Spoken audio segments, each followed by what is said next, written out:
You feel this nervousness on the phone there? Sir, I've been trying to make an urgent phone call up there.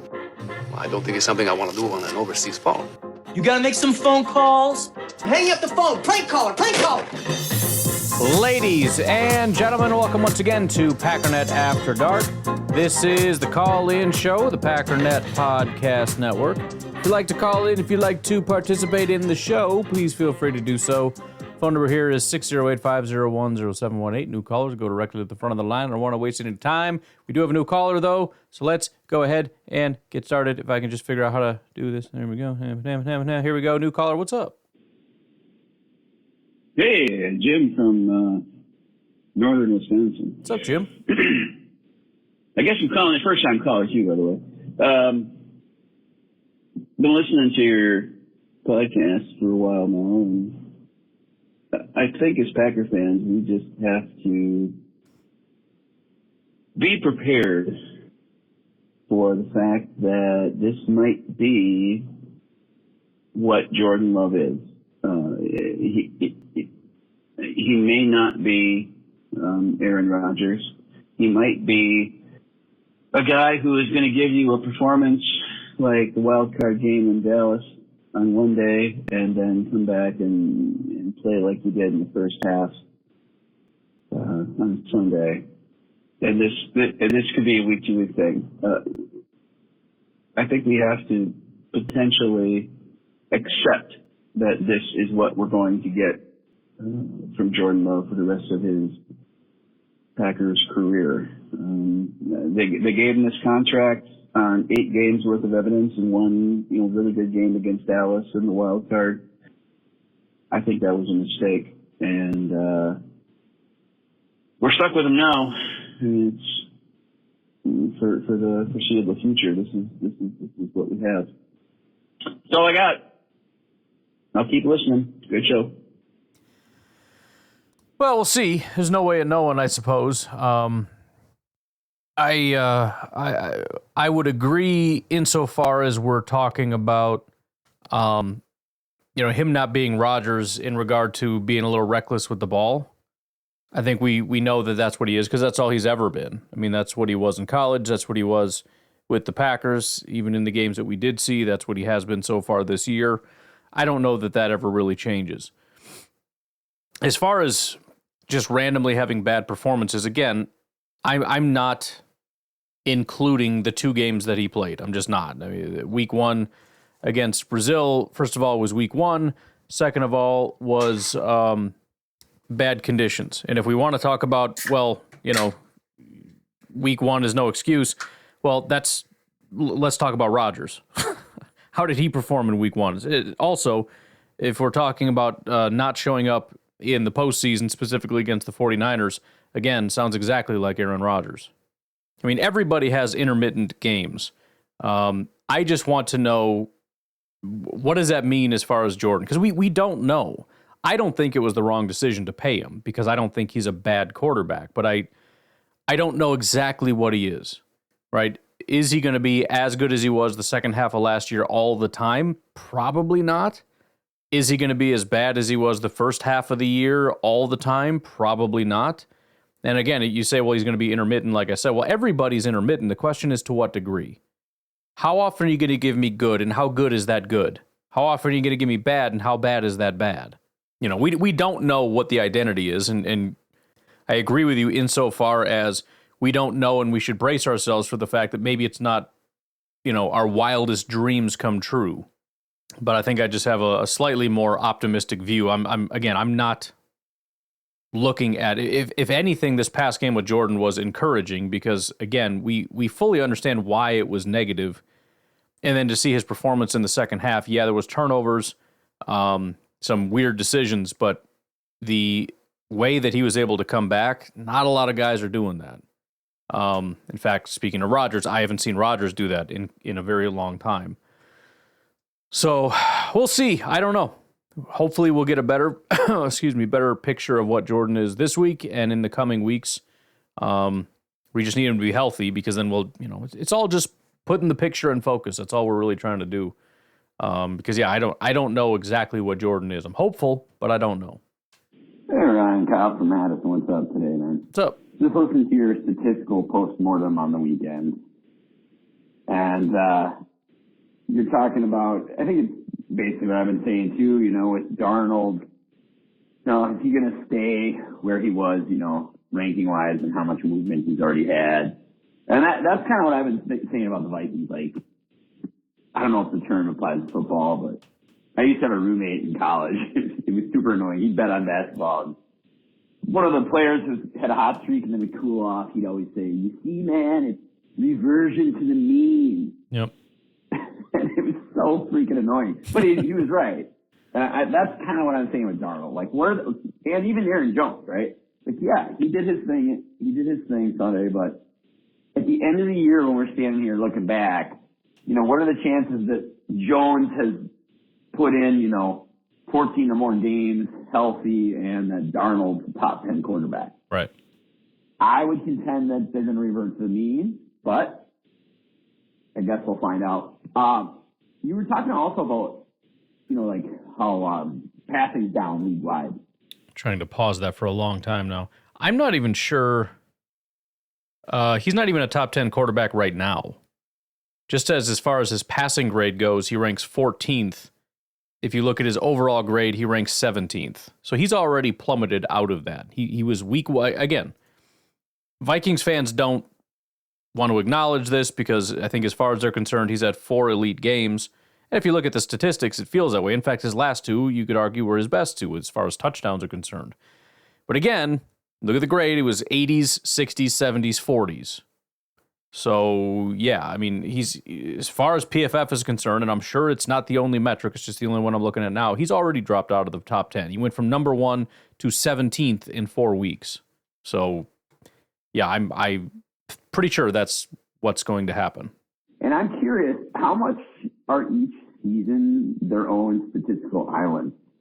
I mean, obviously, there's through lines from the season to season, especially I'll just look at Vegas, where they come up with their season overs and whatnot. But I was just curious if it's pretty clear. I mean, with, almost a quarter of the way in, we can see whether or not numbers are down, running, passing, etc. But do those usually hold up? And how much is the swing? Typically, if you'd say it's a down year for yards on the ground, like what kind of a swing are we talking league-wide, or I guess maybe it's yards per game, or what metrics you're looking at? I'm just interested on that. If that's a real thing. If we really are swinging back to attacking defenses with the running game, or if that's just a not enough information thing, and kind of where does that rate?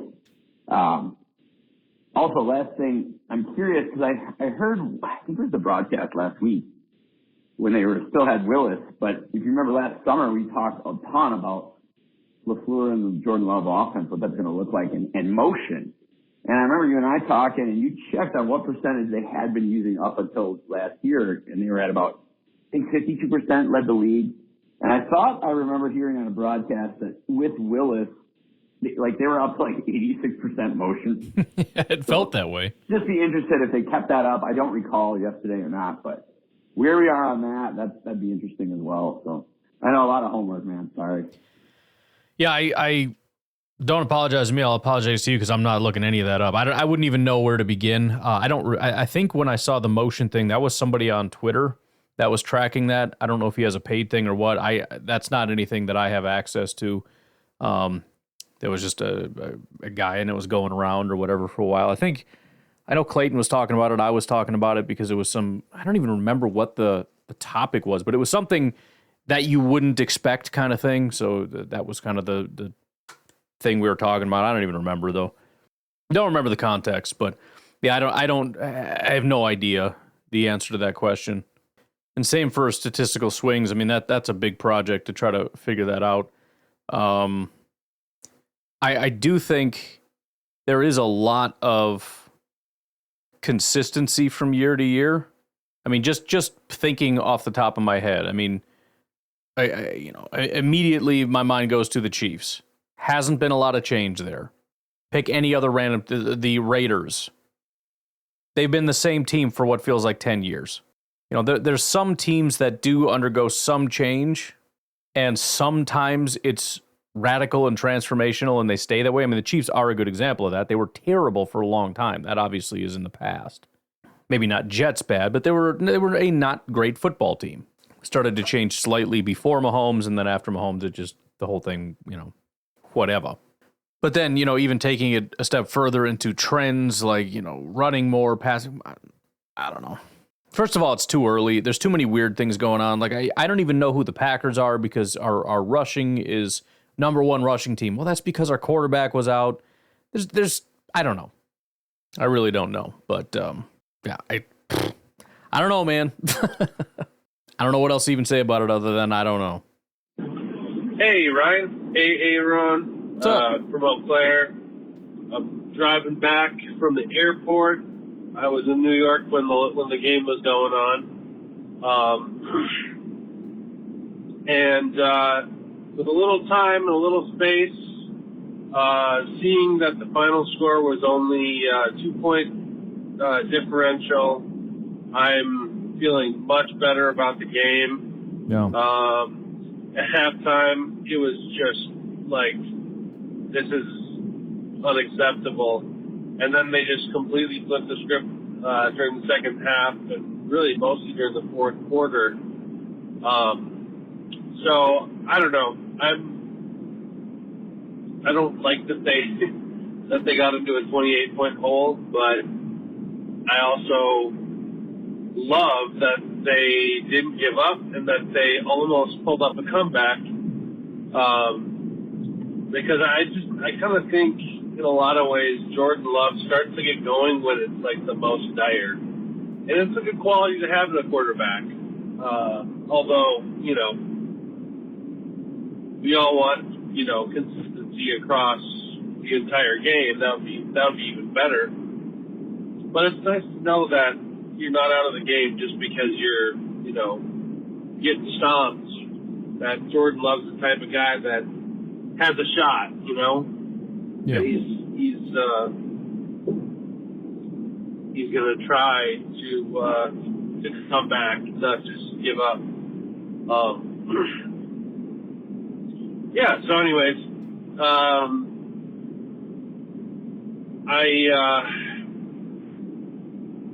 I think we're just looking at a very, very weird first month.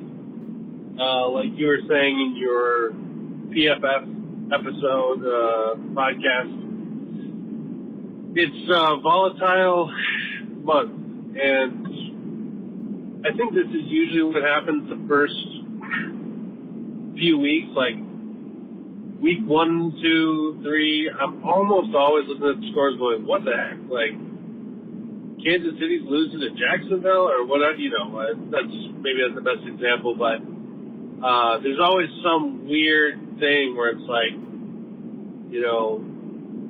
well, the Colts are blowing up the Chiefs, okay. So I don't think Minnesota's a bad team, but we did kind of embarrass them in the second half. That's a lot of yards and a lot of points to score in one quarter.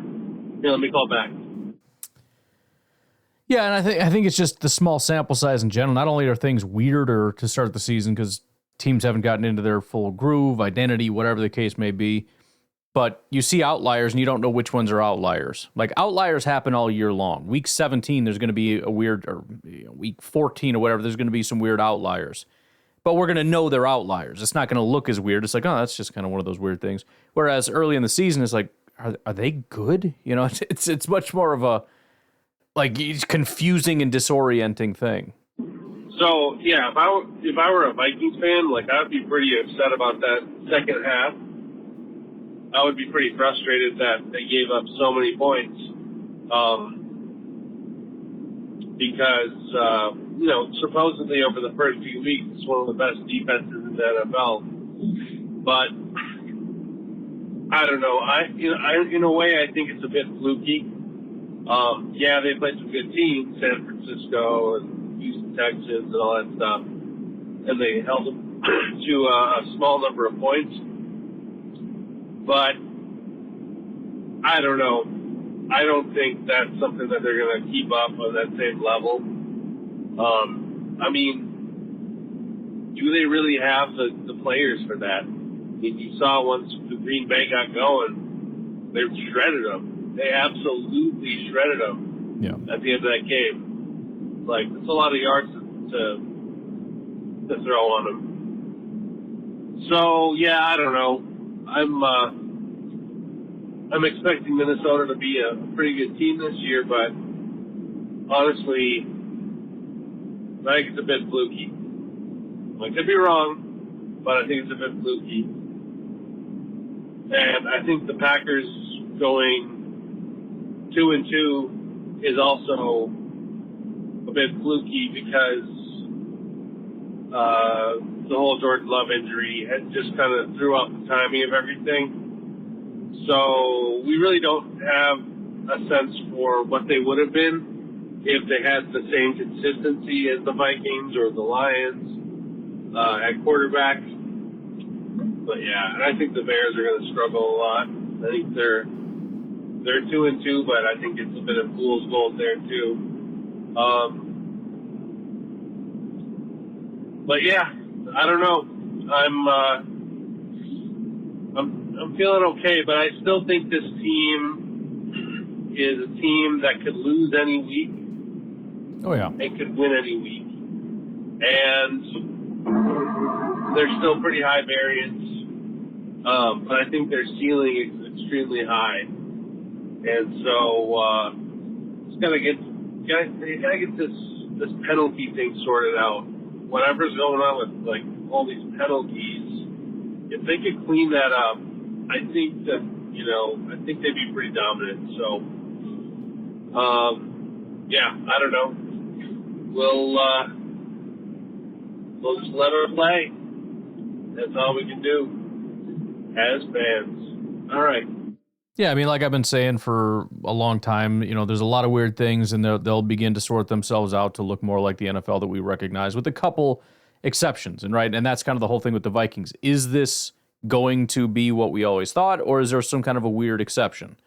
It would be hard to believe. It's more believable when you look at like Washington because they got a rookie quarterback, whereas we absolutely have seen Darnold before. We have a decent idea of what that's all about. But yeah, otherwise, it's just a matter of things getting back to the way that they were. That's true of the Vikings. It's true of the Packers. At least we hope so. But yeah, the penalties are a major part of this. And I have every reason to believe that will eventually end up getting sorted out, at least to some degree. I mean, some teams are going to be less disciplined than others, but I think that their rate of penalties right now is so unbelievably high that it's almost impossible in my mind that it stays this bad. Yo, Ryan, it's your uncle, Rico. Sup? Hey, buddy. I was just listening to the pod, and I wanted to chime in. I was super frustrated with Wicks on Sunday and his drops, and I do not definitely want to move on from him. I just want him to do better. Yeah. And I wanted to say, remember when Devontae Adams used to drop everything? Mm-hmm. Like everything, and you're like, whew, what's this guy good for? And then all of a sudden he's Devontae Adams. So yeah. That's what we got to look forward to, Packer fans. So yeah, I had some other stuff to say, but my brain is a bowl of Jell-O. So have an excellent day. Go Pack, go.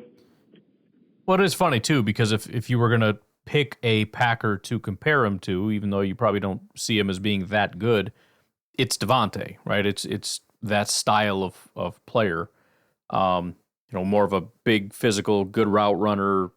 I would say good hands up until the last couple of weeks, but so yeah, when you see that parallel, it's one of those weird things where something bad happens and you get more excited about it. All right, why don't we take a break? I'm going to try to continue to keep my answers relatively short so we can get through as many of these as we possibly can. We have 19 calls to get through here, so we'll take a break. We'll be right back. Yo, Ryan, it's your uncle, Rico. What's up, man? FYI, buddy. FYI, Packer fan base. Uncle Rico was a Carlson fan. There you go. Not necessarily a fan, like keep Carlson at all costs, but as far as the How to available handle kickers, that situation, yeah. That's what I become a Carlson fan. There's nobody else.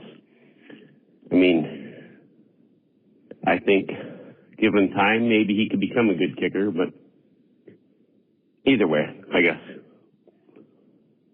Narveson doesn't look like the answer. I don't know. There's nobody out there. I mean, we have 32 teams in the NFL, and we don't even have 32 good kickers, so what are you going to do? You got to take your chances with somebody who can develop, I guess, and I don't know what they see in this Narveson character. I mean, he looks cool in 44, but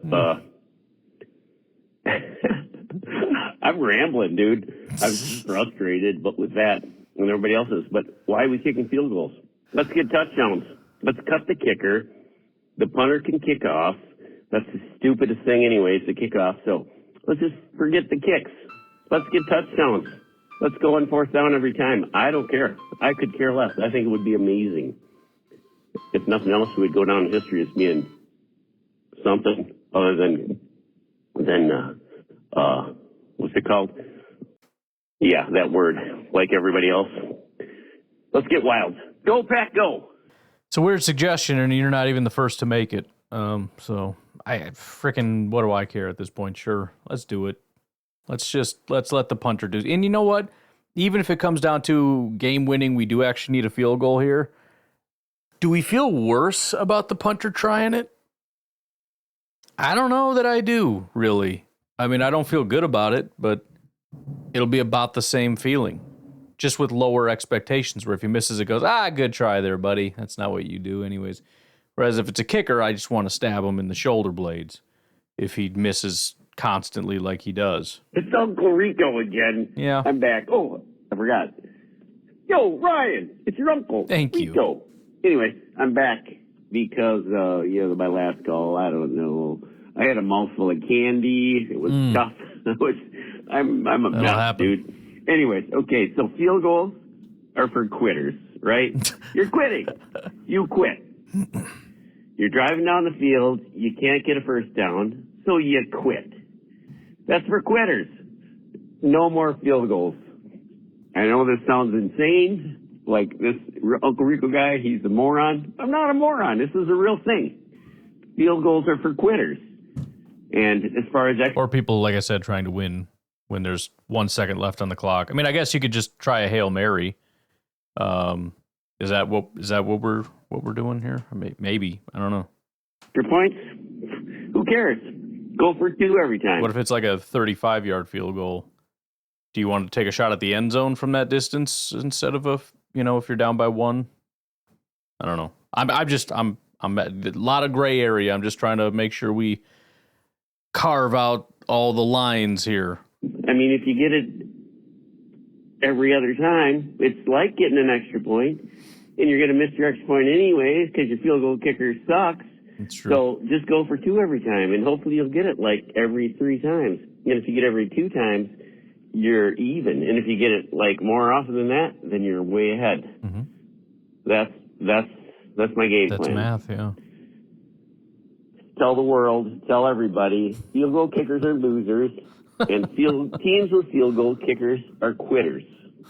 You don't go for it, it means you gave up. You're a loser. Go, Pack, go!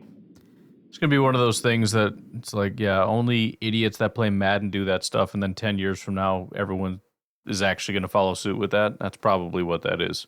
It's a stupid idea now, and in 10 years, it's going to be like, I can't believe people kick field goals. How stupid. What up, Ryan? It's Corey from Ohio. Been a little bit since I called. What's up? Dude, I don't know what the hell's going on with this team. Jordan Love looks rusty. I think that is going to get better with time. The offense started picking it up. I think he still has to work a little bit more on his accuracy, and I think the injury to his leg, he was having a tough time putting his leg into it, which was trying to use all arm, and that's why a lot of backs were coming up short and down low. Sure. But, dude, I think this defense is rough. Yeah. I mean, Philadelphia scored on us like it was nothing. The last 2 weeks when our defense looked halfway decent and was getting takeaways, they weren't really besides the takeaways playing great either. There was a lot of open people, miscommunication, but we played against bad offenses, turnover-prone quarterbacks, which is why I think they look so good. Now we come up against another offense that can play, and they absolutely torched us again. Yep.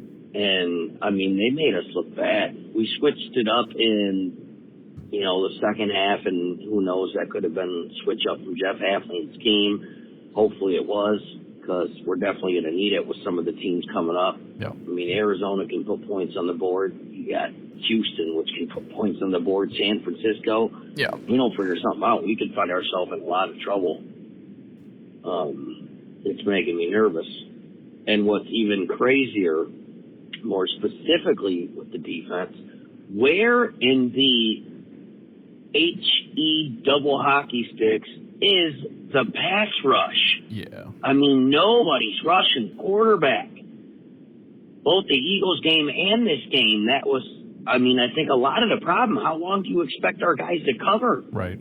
You're getting no pressure on the quarterback. They're going to be able to do whatever they want. Sam Darnold looked awesome until we did get a little pressure on him, and then he didn't look so good. I mean, a couple turnovers, not quite many incompletions. The first half, though, he shredded us. I think we definitely got to figure something out. I think Half needs to start sending extra people. If anything, at least a fifth guy.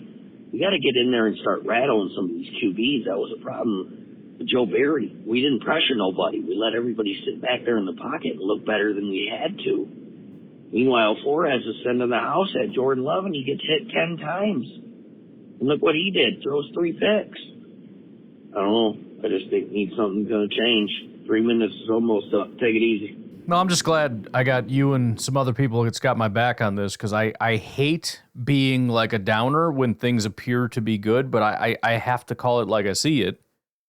Like you said, and like I've been saying, take away the takeaways, right? If you don't count the big plays that are going to be inconsistent, if you don't count, for example, the sacks, which come against, again, bad teams and whatnot, if you have a team that doesn't make the mistakes, even if you cause those mistakes, some teams are better adept at preventing you from causing mistakes.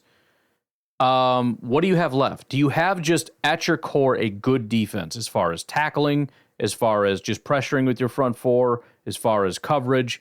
Nothing crazy. I'm not talking about picks, batted passes, sacks. If you can generate them, great. I'm just talking about good fundamental football.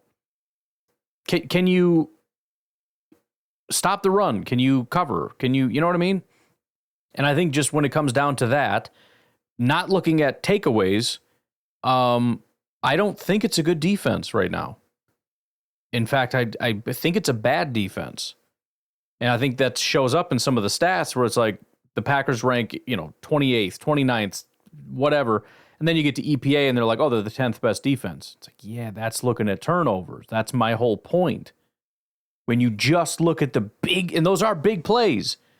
But at the very least, what you have to acknowledge is, even if you think it's just going to continue doing this forever, you got to acknowledge that outside of the turnovers, it is a bad defense, because that's what it just has been. And of course, there's the, well, it'll get better crowd who just, everything is always going to get better all the time, no matter what. If you talk about another team, Caleb looks bad. Well, he'll get better. Packers defense, like, well, it'll get better. It's early. Oh, freaking whatever. Yeah, okay. Everything just gets better all the time. I don't know what to say.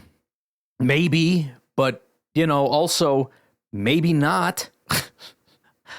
I don't know.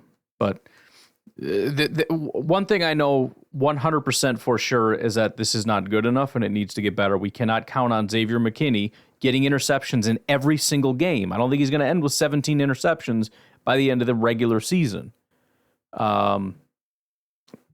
Just a hunch that he doesn't break the NFL interception record. But I could be wrong. You never know. Sometimes I could be wrong. All right, this is Nico here. First off, don't want Adams back. No thanks. Okay. Sure. I wasn't really happy with how he left. And it seems like since he left, he kind of has been more of a douche. Yeah, I've picked up on that a little bit. I know what you mean. Maybe that's just me. But, and whatever, you can't blame him. Well, when there's a camera aimed at you, for 3 hours, you probably should not do and say something. But don't want him back for a lot of reasons. One, he's going to want $50 million. Heck no. I mean, we just scored 29 points in the fourth quarter without him. Right. And without Christian Watson. But so we don't need him. It would be cool if he came back and said, I'll play for $5 million, but he's not going to do that. He's going to say, my stuff is made of gold. So no thanks. I don't want his attitude there. It's like he had the old Packer, Rodgers, Bakhtiari, Zadarius Smith attitude.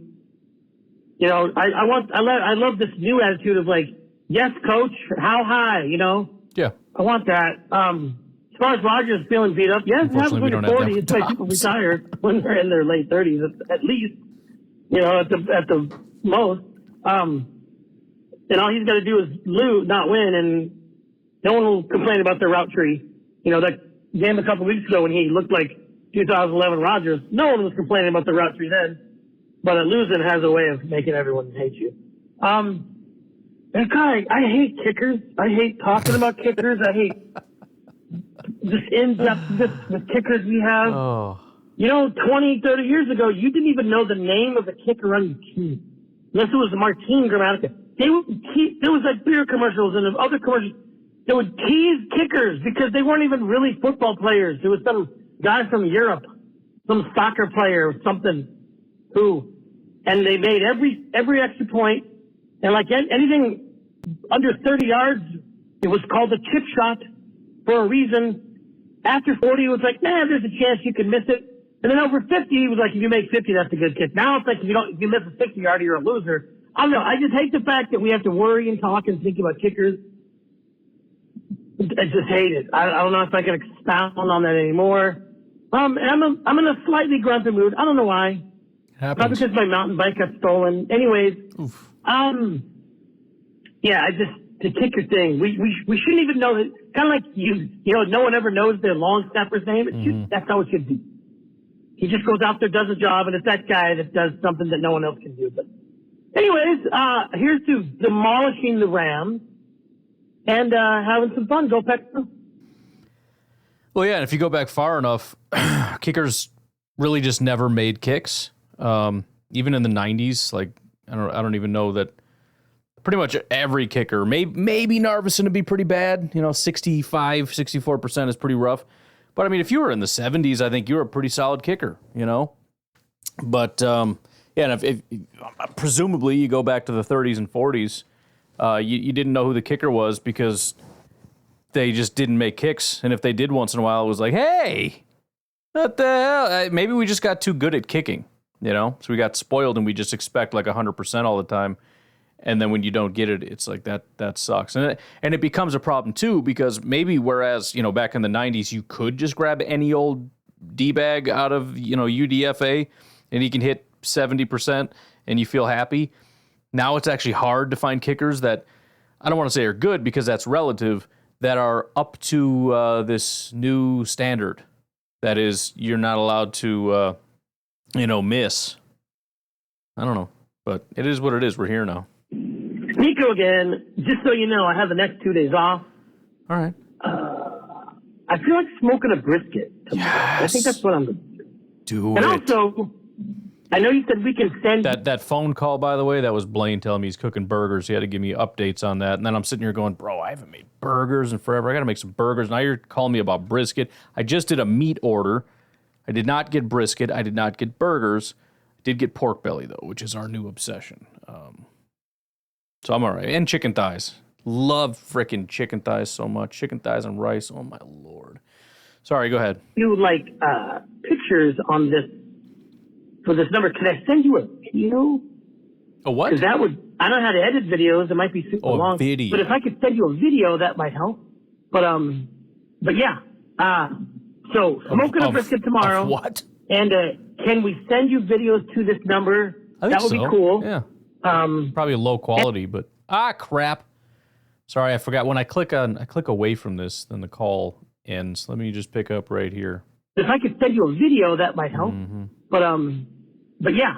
What do we do? So smoking a brisket tomorrow, and can we send you videos to this number? That would be cool. go back up. I'm pretty sure. Quite positive that that's been done before. I think I've sent myself some and had other people send me stuff, so I think it works. I just think the quality might be kind of bad, but you know, I'm assuming we're talking about brisket, dude. I just, you know, there are rules onto what kind of pictures you can send me, and I don't feel I need to expand on that. I feel like we all just should understand what it is that you're not allowed to ever send me. You know what I mean? I don't need to do that. Nico, please expand on what you're talking about. Okay. This is Nico. Hey, Nico. Idaho. What's up? How you doing? Can I just say, I've listened to another Packer podcast. I don't listen to many. I listen to like 3. How dare you? And the predominant talk has been about the kickers. Can we just stop talking about the kickers? I just freaking hate it. We shouldn't be talking about kickers. Have I know these are from a few days ago. This is from Wednesday, so we're quite a few days behind. Was I talking about kicker a lot? I feel like the calls have been nonstop about kickers, but I don't know if it's in response to me talking about kicker a lot. I know I spent like at least a portion of a day on it, but I feel like we're talking a lot about kickers the last few calls. We shouldn't. Anyways, like, I think we should just keep whoever is the kicker, just because everybody that's going to be available now is going to be just as bad. It's not like there's some, gem sitting out there untouched and all the other 32 teams haven't figured it out. Just keep the guy we got, because everyone else is going to suck too, and just try to train him. He just seems to kick everything a little to the right, so just freaking make him aim left. I don't know if it's that easy. I'm not a kicker.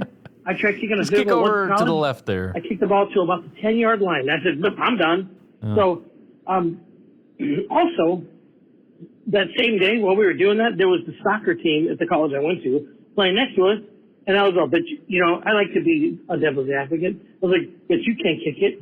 And this soccer player dude who came to play soccer at the college I was at, he kicked like a 60-yarder with like no problem. Yeah. Boom. That was pretty easy. He walked away. Why can't we find that guy? Well, it's funny. They do that on social. I haven't seen it in a while. They do it on social media all the time. There's guys that go out, they crush like 60-yarders. They do all these trick shots and everything. I think Younghoe Koo was like that, wasn't he? And then he ended up getting in the NFL. Maybe I'm wrong about that. But yeah, they just go out and crush all these kicks, and they're like, yeah, call me up, dude. I'll kick in the NFL for you. And then we got guys that are hitting 64%. It's like, I feel like somebody's better. I don't know why. Maybe because people are just randomly doing it on social media because freaking soccer players can do it. Like, there's a lot of people that seem to be able to have this skill set.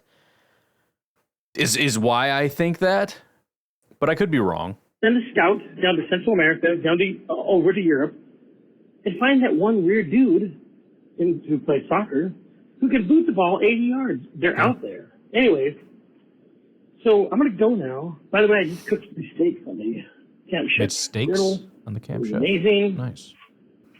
I seasoned them with some olive oil, some virgin olive oil, some what kind of Celtic steaks? sea salt, pepper, and some garlic. Yeah, a little SPG. I like anyway, it. Hey, so go back, screw the Rams, and how you doing? Good. So I been doing good on eating better, and I've set goals, and when I hit goals, I get steaks. That's the way that goes. So far, I've gotten 1 steak. So I'll see if I can get a second before this thing gets derailed by the holidays and whatnot. My wife's birthday came up, and she's like, I told her like, oh, I got you since you're already in the area. I got you a present. It's Cheesecake Factory cheesecake. You should pick yourself up some. But she's like bringing home cheesecake, and it's like I just shouldn't. I didn't. I was good, but yeah, I gotta wait on the steaks a little bit until I'm a good boy. It's also why I'm not making burgers, because that's not really on the regimen. By the way, first of all, if you're gonna call in and say you're cooking steaks, let me know what kind. Second of all, somebody's got to call in and tell me, hey, I took your advice. I tried a picanha and fill in the blank, because I'm telling you, blew my mind how good it was. Again, I think it was prime, which helps a little bit, but still significantly better than I thought it would be. Okay, we'll take a break. We got 13 left, so we knocked out 6 there. So we'll see what we can do. We got Trevor in Virginia. We'll take a break. We'll be right back. Hey, Ryan, from Virginia. Just a little late, but a few thoughts on my game. A few of my thoughts on the game from last week. I love Tucker Kraft's physicality, but if you're going to choose to run into somebody instead of going out of bounds, that was rough. You better not ever fumble the ball doing that. Like, you hold that ball. I love that you want to be the guy to put your head down and ram that extra couple of yards. Like you said, too, the clock was important there, too. But if you are going to do that, you cannot fumble the ball. I think this is twice now he's done this, where he could have gone out of bounds. I think he did it last season, too, if I remember correctly. I don't know. I just have to disagree.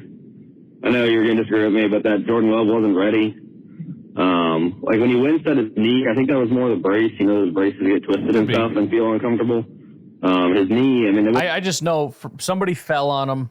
Somebody went to help him up, and he was like, give me a minute, which, again, doesn't necessarily mean he's hurt, but that was my first thought was, oh, crap, why isn't he getting up? And then I saw him get up, and he kind of went for his knee, but he might have just been adjusting the sleeve. I have no idea. He seemed fine the rest of the game. To put him out there if there was any risk of re-injury on the knee, so I think that was just a brace, and I don't think it mattered what week he was coming back. He wasn't going to trust the knee. I mean, it was all mental, if you ask me. He looked like he just didn't trust putting weight on it, and I don't think practice was going to make him trust it, because he's never going to go full speed. That's a fair point. It's also a concerning point, because I don't know how long that's going to take.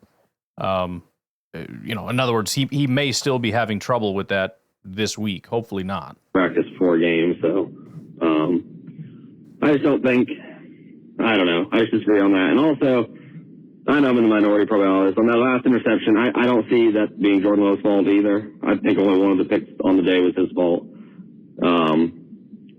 But I don't know which one the last one was. He had the right read on the play. There was a blitz coming. He had a one-on-one with Wick. I believe it was Wicks going up the right into the end zone. It was a one-on-one, and Wicks slowed down and never went to look for the ball. Like, that was supposed to be a 50-50 jump ball between him and the corner, or the safety, whoever was on him. And that worst case, usually there, it gets knocked down. The defender's not usually standing there by themselves to catch the ball. The receiver gave up on it. That was 100% on the receiver. Sure. Well, I don't know if it's 100%. I mean, it's a 50-50 jump ball. I mean, maybe it doesn't get picked. Maybe it does. I don't know. I mean, I think it's kind of like the situation with Kraft, at least for me. I'm less concerned about the fact that you happened to fumble it and more about the stupid decision you made to not get out of bounds, to come back in bounds. And then, of course, the fumble was a secondary part of that. It was the more impactful part, but it was not as upsetting because fumbles happen as a result of, fluky situations. Not getting out of bounds is just you being stupid. Similarly, it's less about the result and a little bit more about the decision. I don't think that was the right decision. I think he did that way too many times where he's playing hero ball and it's just not necessary. This isn't the final play of the game. Let's just calm down. But again, if that gets played out where Wicks doesn't make a mistake and he goes up and makes a heroic thing, we're all talking about what a great throw that was by Jordan. So, fair enough. I know people love talking about 50-50 balls. I don't think receivers need to catch them all, but you need to at least be there. And no, right. Just all seems like other teams have these guys, which our players have been going up and getting them. I can't knock them on that. But it was more the effort on that play and not even being there in position where Jordan Love expects you to go up to try to get that ball. So, if you look schematically, he made the right read on the play and threw the right ball. Anyway, I don't know. It's like same stuff I said last year. It's right there. You can see it all. It's like, just clean it up because we're right there. We're so close and we're playing like crap. Clean up the penalties, clean up all the little mistakes, and hopefully it comes together like it did last season, and hopefully it comes together a lot sooner than it did last season because I think we're going to need more wins this year with our division to get in there. So, anyway, 3-minute monster. Go Pack, go. Don't have any real critiques about any of that.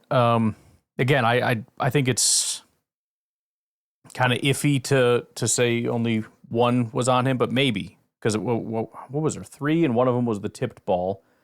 So, yeah, if you don't count that one, then I guess it would be 1. But I don't want to Not that you are, but I think there's a habit to kind of like reel in the responsibility of Jordan and be like, well, no, it's everybody else's fault. Kind of, it's what happened last year too. It was a giant battle between me and everybody else about Jordan, and it's like I'm sorry, I'm not going to just blame everybody else for every time Jordan does something wrong. Like it's a bad pass. Well, you still should have caught it. I don't care.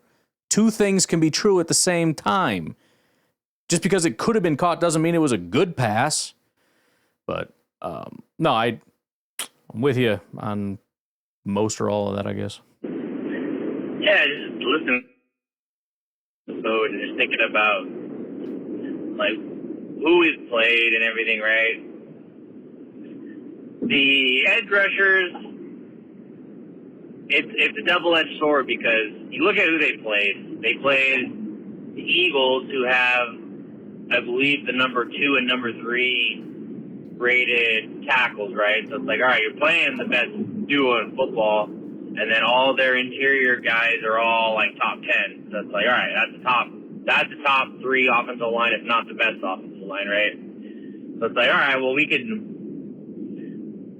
like, you don't want to have like no production, right? You want to get a couple wins, but if you're playing the best offensive line and you're just not getting a lot of pressure or getting pressure and converting to sacks, like, yeah, it happens when you're playing the best, right?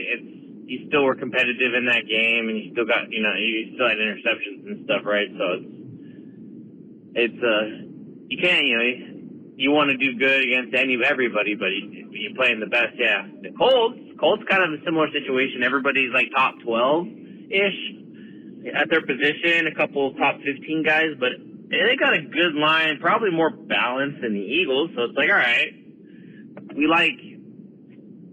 wish we were doing better on pressures, and then we play a horrible line and we get 8 sacks. So it's like, okay. And then you get to the Vikings, and it's just like, because they got a top 5 tackle, right? Maybe top 6 or 7, I don't know. Darrisaw's really good. And then Brian O'Neill is very solid. Brian O'Neill is, I think he was, when last I checked, was like 14 so he's a good tackle too, but it's just the pressure rate, the 7% pressure rate or win rate by all our guys and Gary being so low. It's just like, is it because they went against good tackles? Or is it just because it's a down year and it's like, I'm fine with interior guys not being as productive. We're getting the production from our injured guy Wyatt, but I don't know, man. Like, these edge rushers have to step it up because it's just like, it's that balancing act. Like, yeah, you played good players, but you're supposed to be a good player. Rashawn Gary's being paid as a top 10 edge rusher. He's getting paid like $25 million a year or something like that. It's like, come on, we got to step this up. And Preston, we all don't have giant expectations for Preston. Like, we know he's a competent floor. He sets the floor pass rusher, right? He's supposed to be our 10% guy. So I don't know. Hopefully we figure it out. Go Paco. Yeah, I mean, you more or less said what I was going to say. I mean, you have to beat good tackles, right? You have to win against all tackles, including some good ones. If you get blanked on the best in football, and to be fair, Jordan Mailata, the Philadelphia Eagles left tackle, is currently number 1 in pass blocking. I think number 1 overall as well. But that's not the case for everybody else. Also, that's the left tackle. You're usually on the other side, Rashawn. But yeah, you have to be able to beat everybody. And on top of that, like we've already kind of covered, we've faced good tackles before. We've never had a situation like this. So, I know people don't like when you rush to things too hastily, but I think we also shouldn't rush to positive things too hastily either. We don't know what's happening right now. So, is it going to get fixed? I hope so, and maybe. But that goes both ways, right? Maybe it doesn't. I don't know, but the bottom line is it doesn't matter. It is what it is, and I'm going to say what it is. And right now, it's a problem, and the team even acknowledges it's a problem.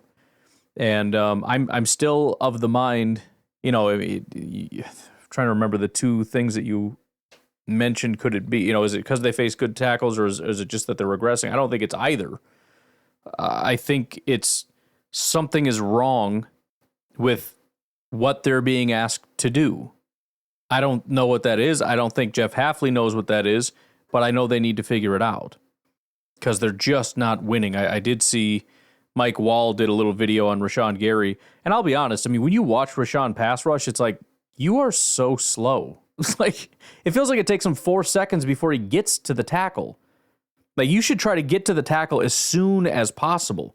He does like this thing where it's like it takes him a while. He like stands up, and then he kind of like widens out, and then he, almost like I don't know, some kind of a predator or something. It sounds cool, but I don't mean it to sound cool.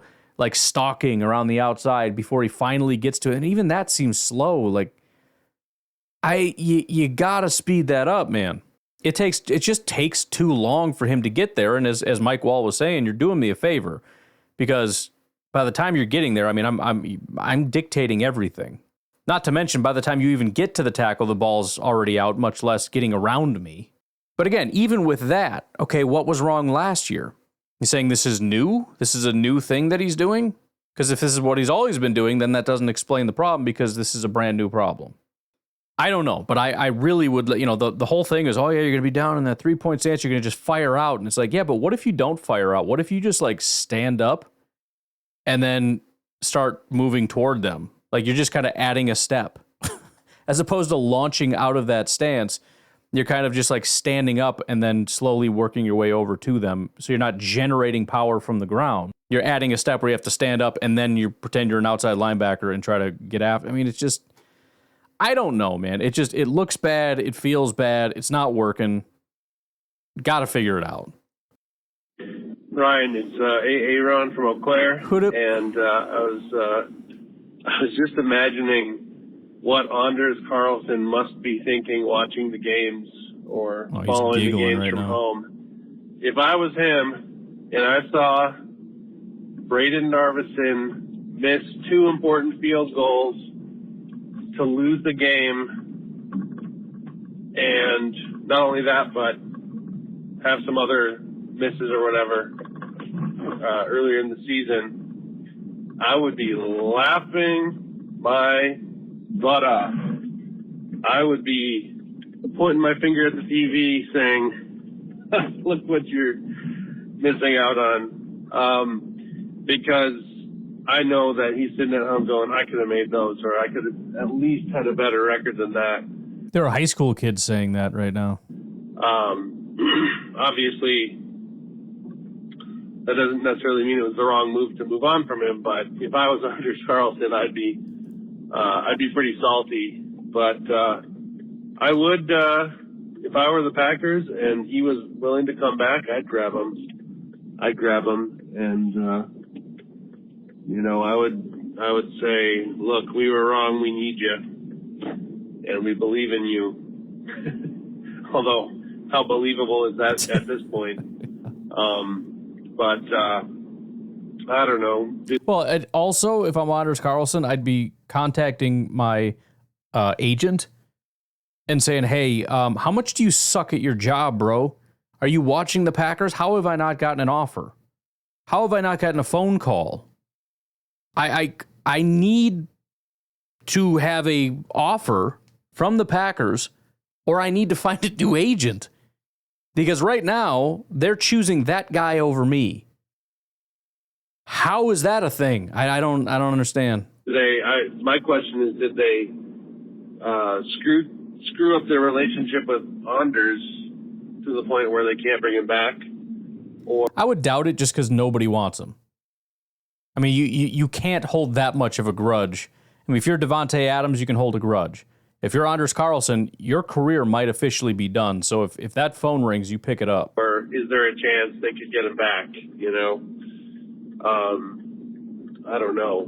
Depends on how it was handled, I guess, and how Anders feels about it and how they feel about it. But honestly, I don't know. Now I'm starting to wonder if they were a little impulsive on that move. by cutting both Greg Joseph and Anders Carlson, at least one of the two could have been a decent move. I don't know. I guess sometimes you got to take a gamble, and they did. And hopefully it's early enough in the season that they can find somebody to take over at kicker, because I don't think they can afford to keep losing games because of missed field goals.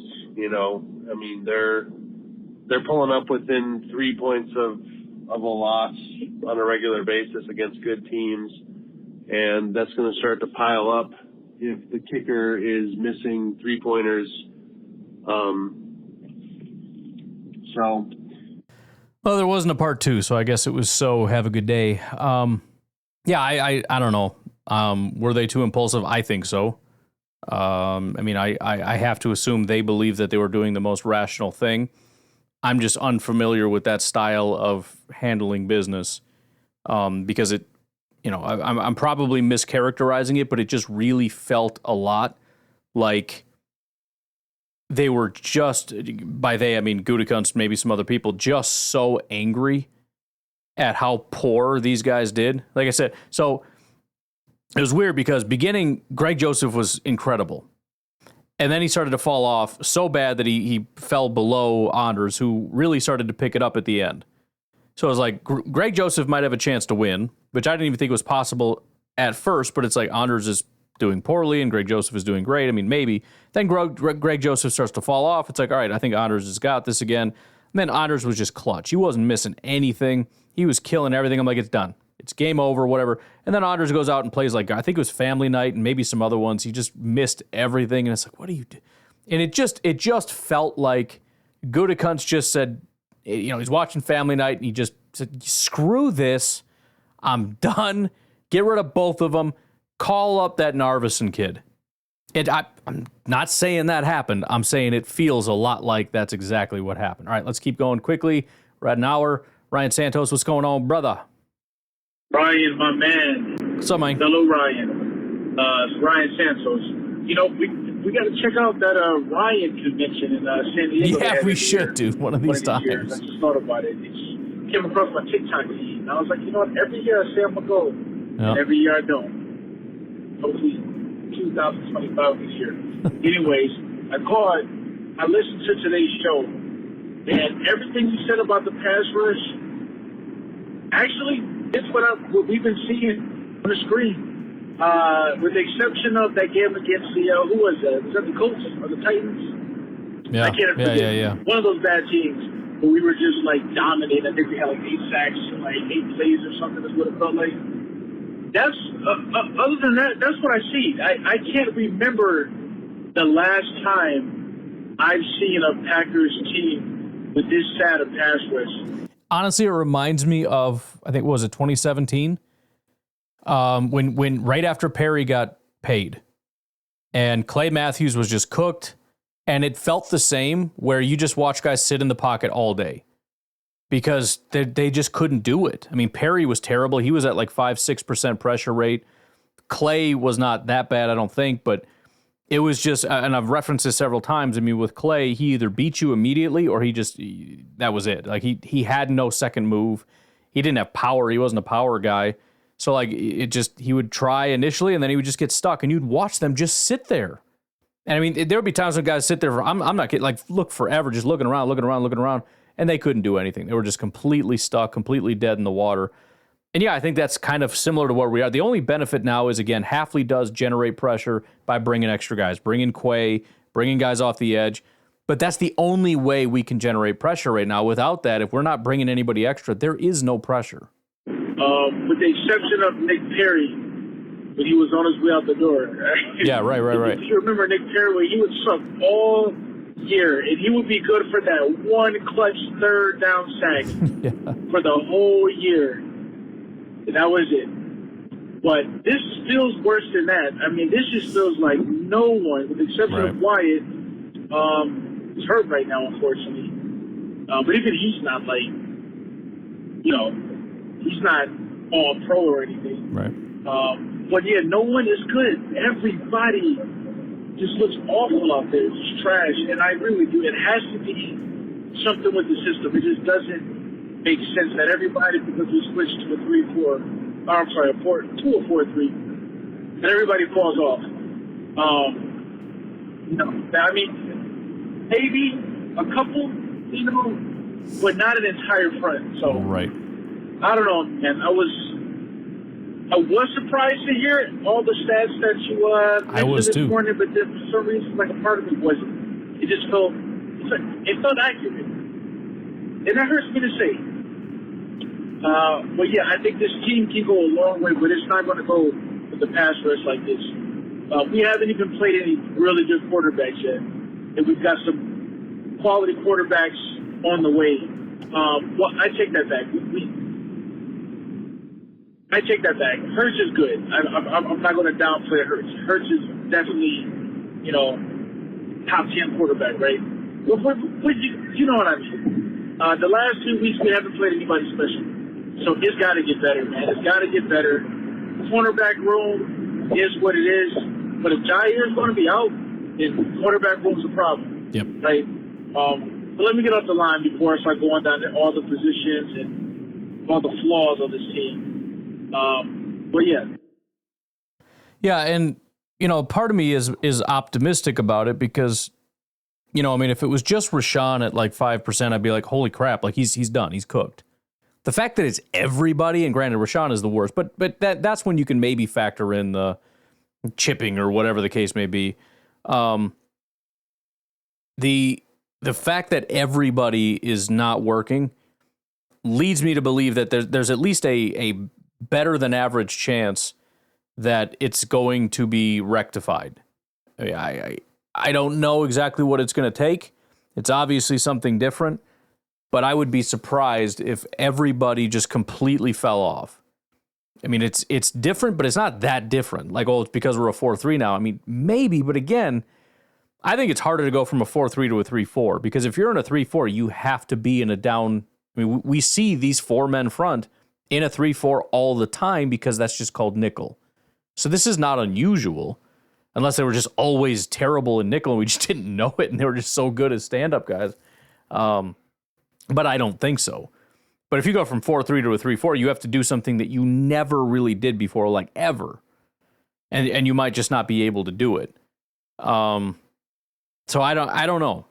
I don't know what's going on, but I just have to assume that it's got to improve at some point, man. Somebody's got to figure it out. We got so many guys as defensive line guys. There's been a lot of turnover, and maybe that's part of it. Maybe it's too many cooks in the kitchen. I don't know. Hafley brought over the one guy from college. We promoted the edge rusher to defensive line, the edge rush coach from the defensive line coach, whatever. I think we got like 3 total in there now over that group.